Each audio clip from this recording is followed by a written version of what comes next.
Imaginez un petit coin de France, comme il y en a 100. Un vieux moulin, comme il y en a 1000. Sur le seuil, un ouvrier, comme il y en a des millions. Et voilà ma chanson.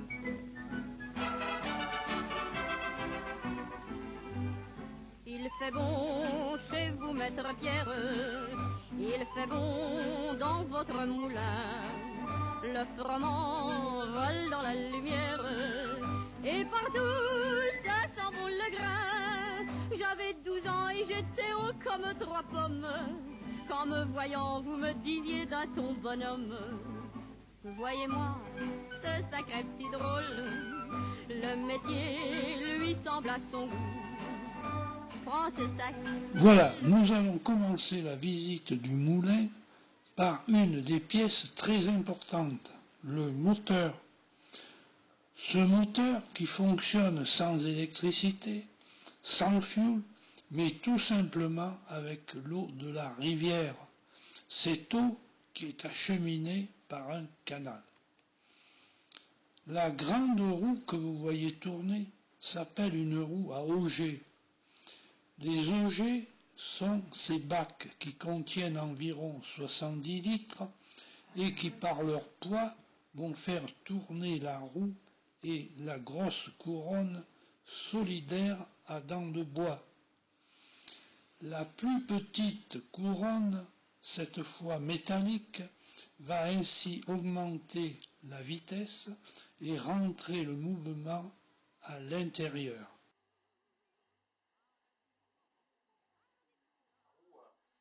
Donc le mouvement arrive de la roue et c'est cette roue en bois ici, cette roue qui transmet, qui tourne, la roue la fait tourner, ça transmet le mouvement, donc ça fait tourner le petit pignon qui est là, qui est en fer. Donc ici sur le moulin, il y a toujours un pignon en bois et un pignon fer. Pour la bonne raison que quand il y avait quelque chose, qu'il y avait de la casse ou qu'il y avait un incident, les pignons en bois, les dents en bois cassées, et c'était facile à réparer. C'était plus piquer un peu l'extérieur. Oui. Bon, là donc la roue, le mouvement il arrive par ce gros pignon qui est là. Ça transmet à celui qui est ici là. Donc le mouvement, ce gros volant ici, ça fait tourner ce gros volant qui lui a aussi des dents en bois. Alors les dents sont c'est du bois, c'est du fruitier. C'est en merisier ou un arbre fruitier. Voilà. Donc il suffisait, quand les dents étaient cassées, j'explique aussi pour les dents, donc il suffisait de sortir une des dents qui était cassée et de remettre celle-là à la place et de les ajuster et c'était réparé. Le moulin le volant, la couronne était réparée. Voilà. Donc ici on se trouve sous les meules, donc il y a 3 meules au moulin, il y a 3 meules. Donc là on est sous une des 3 meules. Donc pour enclencher par exemple cette meule, il suffisait de défaire ici ces vis, de descendre ce pignon, de le bloquer, de le mettre en face de cette couronne. On remettait la roue en marche et ça faisait tourner, ça entraînait la meule qui est ici au-dessus de moi. Voilà. Après avoir visité le premier niveau, d'où part le mouvement par un arbre vertical, cet arbre qui traverse tous les étages et qui transmet ainsi l'énergie jusqu'en haut du 3e niveau. Mais nous sommes maintenant au 2e niveau où se trouvent les meules qui sont bien sûr un élément essentiel. Ces meules qui vont par un mouvement circulaire et un très fin réglage écraser les grains de blé pour les réduire en farine. Voilà, ici on se trouve sur la partie des meules où est moulu le grain. Donc c'est des meules qui sont reconstituées. Ce pas des meules en grès de carrière, extraits de carrière. C'est des meules qui ont été reconstituées, qui sont en béton. C'est un mélange de silex et de ciment. Donc c'était fait à la Ferté-sous-Jouarre. Donc c'est des meules qui sont pas très anciennes. Donc ici on peut voir alors donc il y a une meule, il faut savoir qu'il y a une meule qui reste fixe, qu'on appelle une meule dormante, et une meule tournante. Donc celle-là c'est la meule dormante qu'on trouve ici, voilà, donc elle reste fixe, et la meule tournante tourne sur ce moyeu qui est ici, là. Elle tourne ici, elle tourne comme une toupie. Donc la meule tournante, elle tourne sur cet axe ici. elle tourne que sur cette bille, elle est que sur cet axe. Donc pour qu'elle soit bien équilibrée, ici là on peut voir des boîtiers. Il y a 3 boîtiers qui se trouvent ici, qu'il faut qu'on ouvre. Il y en a un là, il y en a un là. Ces boîtiers, ils sont remplis de... On peut les lester. C'est pour lester la meule, pour que la meule tourne bien à plat. Voilà. Donc là, il y a le palan qui nous sert à... Le palan qui sert à soulever la meule pour de la maintenance, pour quand on a besoin de réaffûter les meules, voilà. Ça, c'est un palan qui sert pour la...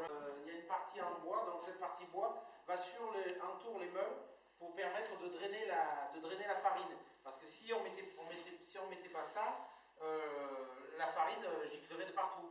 Donc il faut mettre ça pour que la farine soit drainée. Là, donc le grain arrive par ce tuyau, tombe dans cette trémie. Oui. Alors ici on peut voir, il y a une petite trappe métallique qui permet de régler le débit du grain. Voilà. Le grain il tombe dans cette boîte ici, et quand la meule tourne, elle actionne cette pièce métallique qui tape contre la boîte et fait venir le grain entre les meules. Et cette pièce en bois peut se régler en hauteur comme ça ou comme ça pour avoir un débit plus ou moins important du grain.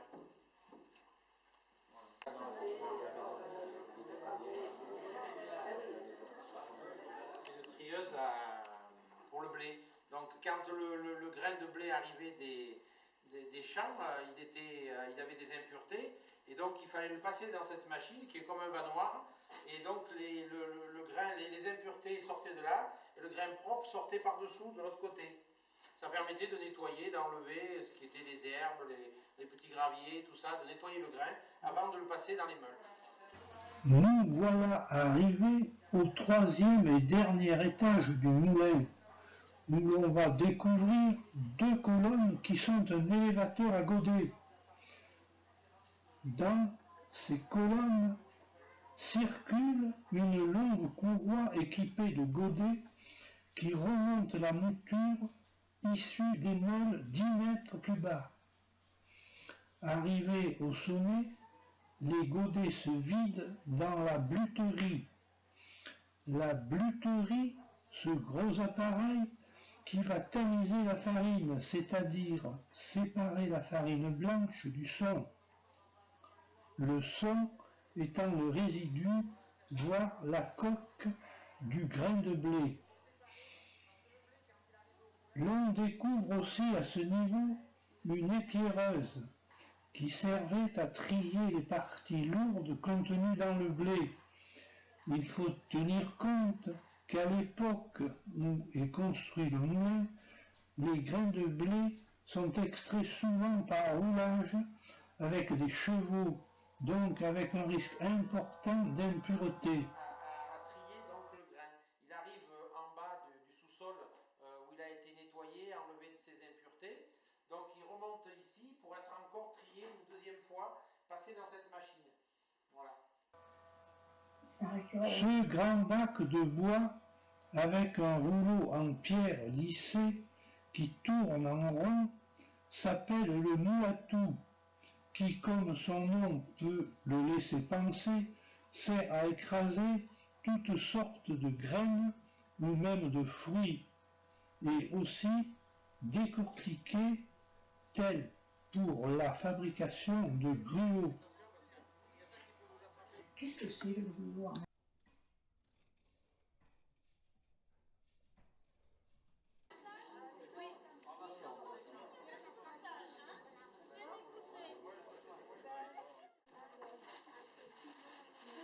On va rechanter la chanson.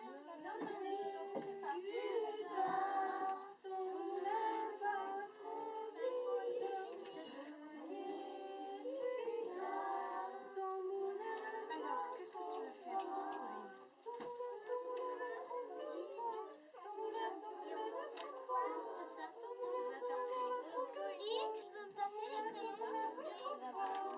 Et alors après, on va faire les moulinets à vent. Alors faites-moi le vent. La force du vent va faire tourner le moulin.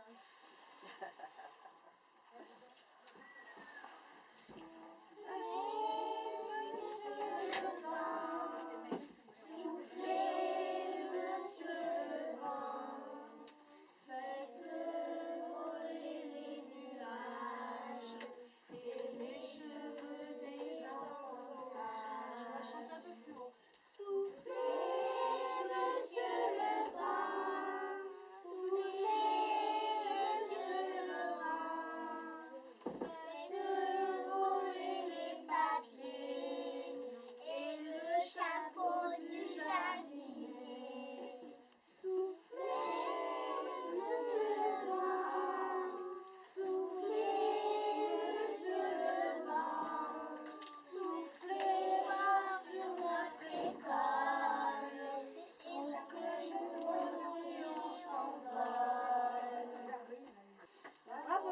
enfants. Bravo, bravo. C'est très joli.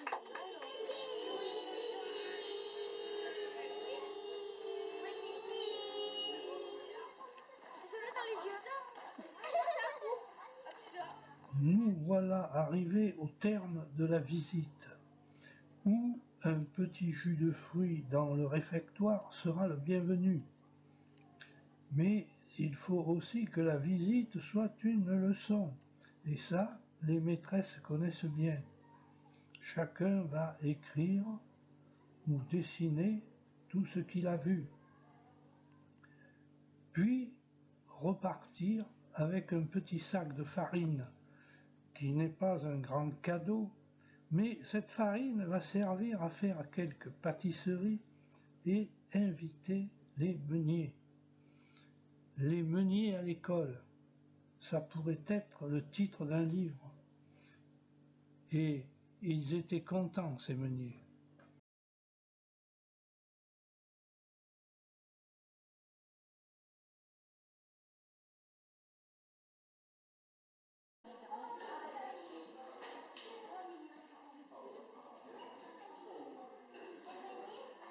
On voulait vous remercier pour cette visite. Dépêche-toi, Alice. Ah bah alors. Ouais, yo, moi je vais au skatepark avec mes potes. Non, mais c'est bon. Il fait bon chez vous, maître Pierre. Il fait bon dans votre moulin. Le froment vole dans la lumière. Et partout, ça sent bon le grain. J'avais 12 ans et j'étais haut comme 3 pommes. Qu'en me voyant, vous me disiez d'un ton bonhomme. Voyez-moi, ce sacré petit drôle. Le métier lui semble à son goût. Prends ce sac, mets-le sur l'épaule. Maître Pierre, il fait bon chez vous. Hardi petit gars, bonnet sur l'œil, sourire aux lèvres. Hardi, tant qu'il a de bras,